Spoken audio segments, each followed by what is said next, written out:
Depuis 12 ans que la blockchain existe et malgré les tonnes d'articles, vidéos, infographies, conférences qui ont tenté d'expliquer ce qu'est la blockchain, aujourd'hui encore, rares sont les gens qui ont réellement saisi ce que c'était vraiment. Bien sûr, beaucoup ont une définition plus ou moins correcte en tête, où les mêmes mots reviennent constamment comme décentralisé, protocole, technologie ou encore registre. Personnellement, ça ne m'a jamais vraiment aidé à m'en faire une idée. Alors la blockchain, c'est quoi ? Et bien pour aller droit au but, la blockchain, c'est un tableau. Oui, un tableau tout bête avec des lignes et des colonnes. Ce que nous allons faire dans cette série de vidéos, c'est de comprendre que contient ce tableau, à qui il peut bien servir et qui s'en occupe, comment fonctionne-t-il dans les grandes lignes. Alors vous me direz, pourquoi cette explication serait meilleure que les autres ? Parce qu'on va éviter de tomber dans les deux gros pièges qui empêchent la majorité d'entre nous de comprendre vraiment ce qu'est la blockchain. Le premier piège est simple, c'est de donner une explication trop technique. C'est vrai après tout, est-ce qu'on a besoin de comprendre comment fonctionne un moteur pour conduire une voiture ou pour savoir ce qu'est une voiture ? Le second piège, qui est un peu moins évident, c'est que pour comprendre la blockchain et apprécier en quoi c'est absolument génial, il faut redéfinir ou plutôt redécouvrir quelque chose qu'on a découvert quand on était tout petit et qui est tout simple en apparence, l'argent. Redéfinir la monnaie sera donc le sujet de notre première étape dans ce voyage au centre de la blockchain.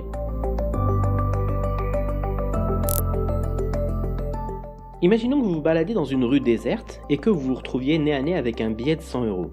Que vous soyez content pour vous ou désolé pour celui qui l'a perdu, dans tous les cas, ça ne vous laissera pas indifférent.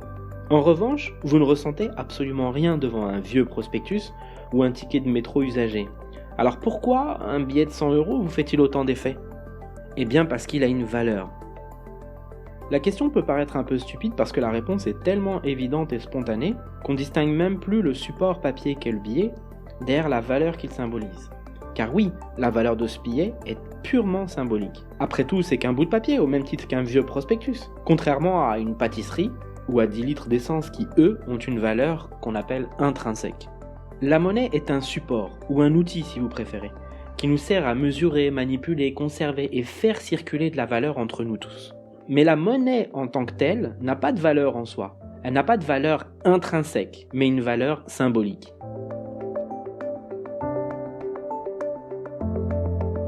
Imaginons maintenant un pays dans lequel circule entre les personnes de la valeur symbolisée par les billets et les pièces de monnaie.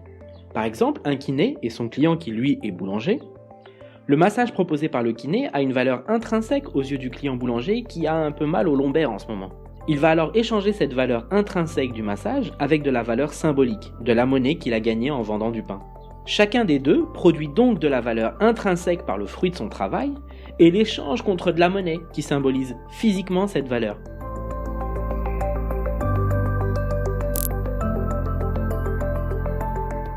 Le kiné va ajouter cet argent à sa tirelire qui contient toute la monnaie qu'il a gagnée en échange de ses massages. Si l'on revient un peu avant, le boulanger, lui, a dû soustraire la même somme de sa tirelire pour payer ce massage. Le solde des deux tirelires a été mis à jour par la transaction de monnaie physique qui a eu lieu entre nos deux amis. Et c'est là que les choses deviennent très intéressantes. Des soldes qui se mettent à jour signifient que, au-delà des pièces et billets qu'elles contiennent, nos deux tirelires contiennent en réalité quelque chose de plus subtil que du papier et du métal. Elles contiennent une information. Et cette information est extrêmement fiable parce que tant qu'il n'est pas possible d'imprimer soi-même des billets ou de fabriquer soi-même des pièces, le seul moyen de s'en procurer est le fruit de notre travail. En résumé, l'argent que chacun d'entre nous possède physiquement est une information fiable, ou une donnée sécurisée si vous préférez, qui atteste de la quantité de valeur intrinsèque qu'il a produit dans le passé. La monnaie est donc une sorte de base de données physique, dans le sens où les pièces et billets existent réellement et circulent physiquement entre les personnes, chacun ayant dans sa tirelire une somme d'argent attestant avec certitude de la quantité de valeur intrinsèque qu'il a produit dans le passé, et dont il dispose aujourd'hui pour faire ses achats. Si je remets en route les échanges, à chaque transaction entre deux personnes, l'information de la quantité de valeur que chacun d'eux possède est mise à jour. Du coup, Cette base de données physique globale est elle aussi automatiquement mise à jour.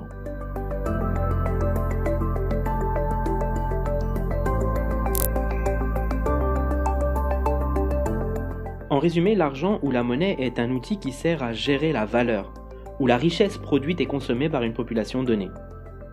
Cette valeur est produite par chacun sous une forme intrinsèque, ensuite transformée sous une forme symbolique pour être conservée, transportée, manipulée,